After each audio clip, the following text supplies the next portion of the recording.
So yung mga idol, naka 1,000 na tayo. Nakakuha tayo sa Terminal 3 papuntang Parañaque sa Ayala Mall, Manila Bay. Kaya nag 1,000 tayo mga idol. So yung mga idol, habang-abang ulit tayo ng booking. Naka 1,000 na tayo. Time check 3:23 mga idol. So try natin to kung uubra tayo dito mga idol. 2 kilometers ang layo.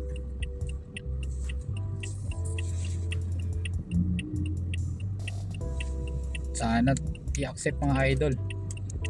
Puntang Quezon City. Naku, decline mga idol, may malapit na driver. So yun lang mga idol ang ating update ngayon. Sige na, hintay muna tayo kung may makukuha tayo rito. Ito kalookan.